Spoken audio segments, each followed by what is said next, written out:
के बारे में जिस सबसे पूछ रहे हो आप, क्या आपके हाथ में है बच्चों को रोक लेना, बच्चे पैदा करना? मेरे हिसाब से तो मेरे हाथ नहीं है। मेरे हिसाब से मेरे हाथ में। कैसे?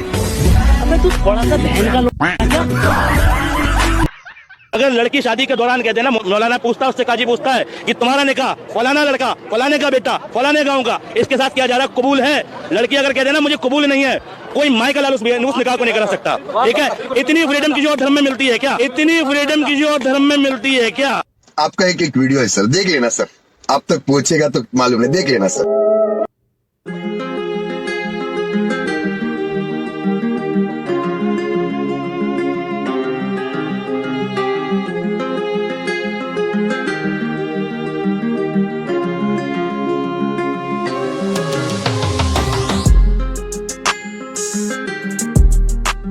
एक मेल कई फीमेल्स के लिए काफी होता है।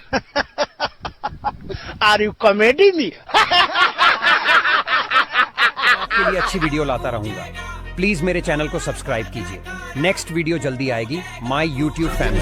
To oppose there is MLA horse trading. मजाक चल रहा है क्या यहाँ पे? मतलब you see this is the problem. और कल ही मैंने ये कहा है, जो ये लोग कहते हैं ना we speak truth to power, truth to power, क्या इन सालों को लगता है कि सिर्फ मोदी पावर में, दीदी पावर में नहीं है, पिनराई विजयन पावर में नहीं है, केजरीवाल पंजाब में कैसे कैसे लोगों को पकड़ रहा? अभी 2 दिन पहले किसी को पकड़ा है जिसने एलपी यूनिवर्सिटी के बारे में कुछ वीडियो डाला है, that guy is under this thing.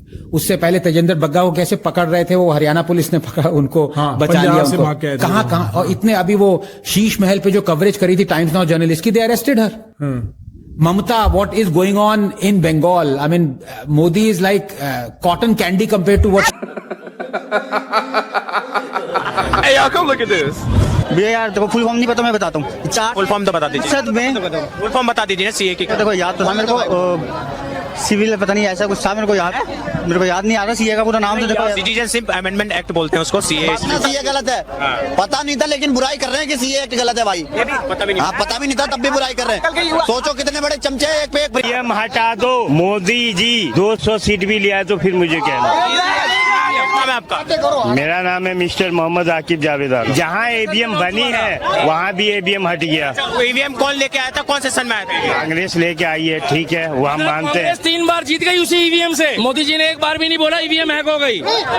और जब बीजेपी जीतनी शुरू हो गई, अगर ईवीएम हैक करनी होती तो मोदी जी का मैजिक तो दुनिया में चल रहा है, दिल्ली में क्यों नहीं ईवीएम हैक कर पा रहे? बताओ। दिल्ली में सेटिंग नहीं है, कर्नाटका में क्यों हार रहे? हर जगह उनकी सेटिंग है। बंगाल में क्यों हार रहे हैं? बंगाल में क्यों? जहाँ हार रहे वहाँ उसकी सेटिंग नहीं है। अच्छा, जहाँ हार रहे उसमें ईवीएम में सेटिंग नहीं की। और जहाँ जीत रहे वहाँ ईवीएम में सेटिंग है भाई। अब 24 में ईवीएम हैक है ना, आप पर्ची निकाले बिना वोट मत देना, मगर डंके की चोट पे कह रहे आएगा मोदी। अरे 24 में दिखा देना, या तुम देश छोड़ देना या हम छोड़ देंगे, हमारी मर्जी है। ठीक है, बाप का नहीं है तो फिर भैया सुनो ना, हम कह रहे हैं कि मोदी आएगा, हमारी मर्जी है, तुम कह रहे हो नहीं आएगा। 24 के बाद इसी लाल किले में दिखा देंगे। क्यों सदा भाई? जी बिल्कुल दिखा देंगे। बड़ी अच्छी बात कही है।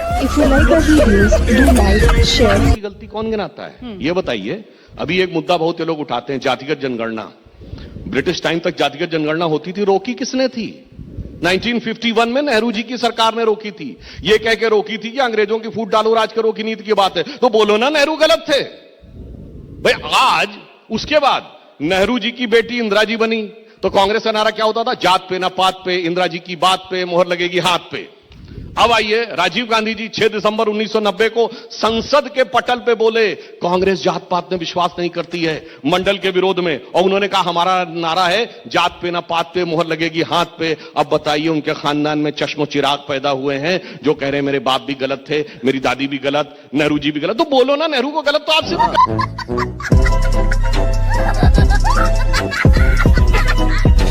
ताज होटल पता है ना? तो मैं वहां पे गया था, मतलब खाने गया था, ठीक है, कुछ करने नहीं गया था। मेरा बस नाम मोहम्मद सोहेल है, वैसे काम नहीं करता मैं।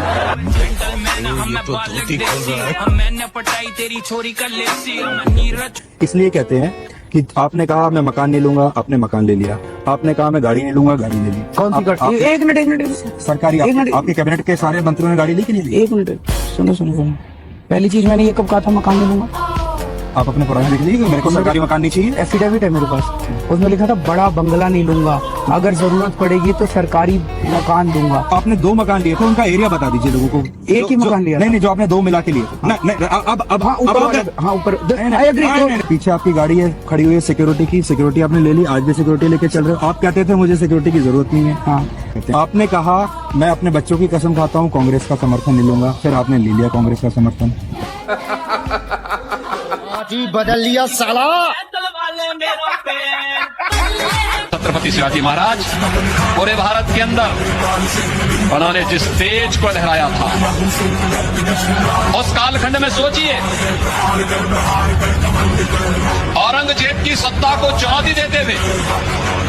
औरंगजेब को उन्होंने तड़पने और मरने के लिए ऐसा छोड़ दिया कि आज तक कोई पूछ नहीं रहा है। यहाँ पर आपकी मृत्यु होगी तो डायरेक्ट स्वर्ग में जाओगे, यहाँ जब आप जलाए जाओगे कितना आनंद आएगा यहाँ जलने में, अत्याधुनिक है एकदम, और इलेक्ट्रिक वाला है तो फुकाई में टाइम ना लगे, डायरेक्ट चल जाएगा, हरा महादेव स्वर्ग जाओगे।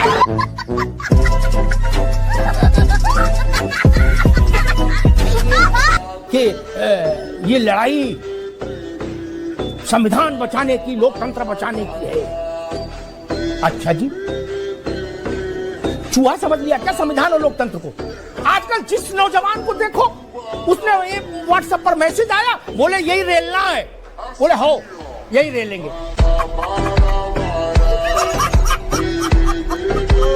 आज मुख्तार अंसारी को मसीहा बनाने पे लगे हैं। जो लोग मुख्तार अंसारी को रॉबिन हुड बनाने पे लगे हैं, ये वही लोग हैं जो अपने बाप को छोड़ के पड़ोसी को बाप कहते हैं।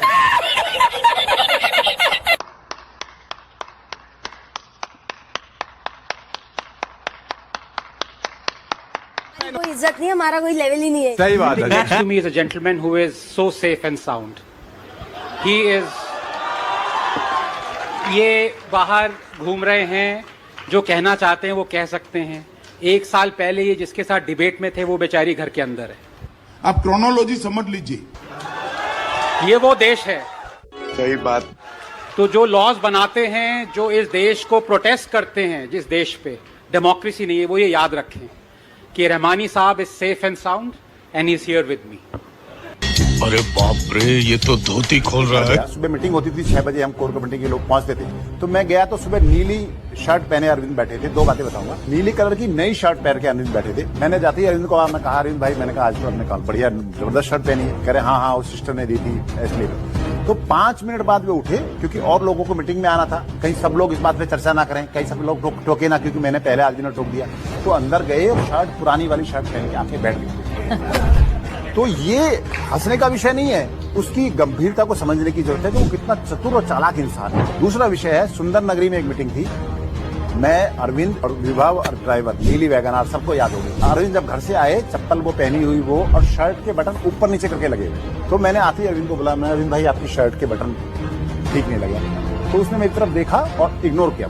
दोबारा मैंने अरविंद को कहा, अरविंद भाई आपकी शर्ट के बटन ठीक नहीं लगे हैं, ये ठीक कर लीजिए। तो मेरी तरफ देखते हुए बोले, अच्छा मुझे पता है, मैंने जानबूझ के लगाया।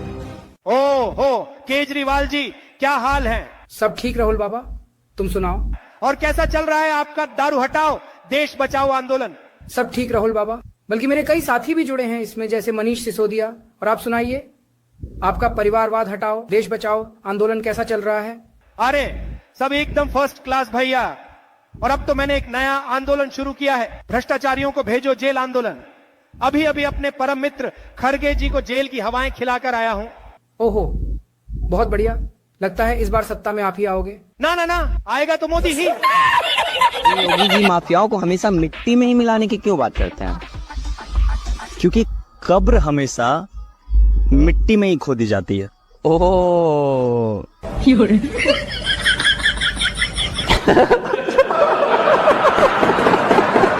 कांग्रेस का मैनिफेस्टो आया है, देखे कैसा है? बिल्कुल राहुल गांधी की तरह है। कोनो काम का नहीं है। महाराज आप का जानेंगे, एकदम मैनिफेस्टो में ऊपर लिखा है कि लाखों युवाओं को रोजगार दिया जाएगा। ए बबुआ, कथनी में करनी में अंतर होता है। क्या अंतर? हिमाचल में सरकार बनाए लोग तो क्या कहा लोग जी? कहा लोग कि 5 लाख लोगों को रोजगार देंगे। और दिया कितने लोगों को? मात्र 257। बताइए ये कहाँ से अफवाह इतना फैलाते हैं महाराज आप लोग? मैंने हम यहाँ लोग बैठ के झूठ बोल रहे तो क्या हैं। कर रहे हैं? अमर उजाला का रिपोर्ट पढ़िए। पढ़िए, अमर उजाला की रिपोर्ट में ये देखिए साफ साफ लिख रहा है कि मात्र 257 को सरकारी नौकरी दी गई। रोजगार नहीं दे पा रही है पूरा देश भर में। कोई बात नहीं, रोजगार में परफॉर्मेंस ठीक नहीं ना है। देखिएगा, ये लोग कांग्रेस जो पार्टी है अपने मैनिफेस्टो में लिख दिए एकदम करप्शन मुक्त भारत हम लोग बना के छोड़ेंगे। मस्त जोक मारा, ये हंस रहे हलकट हंस। गजब, अरे गजब का मजाक है यार, गजब। कहे बबुआ, इसी को कहते हैं घोर कलयुग। हाँ। जौना पार्टी के अधिकतर नेता बेल पे घूम रहे हैं, करप्शन में जेल जा करके, वो पार्टी कह रही है कि भारत को करप्शन मुक्त बनाएंगे। अरे हम तो सोच रहे हैं कि लोग कहीं करप्शन मुक्त भारत को कहीं कांग्रेस मुक्त भारत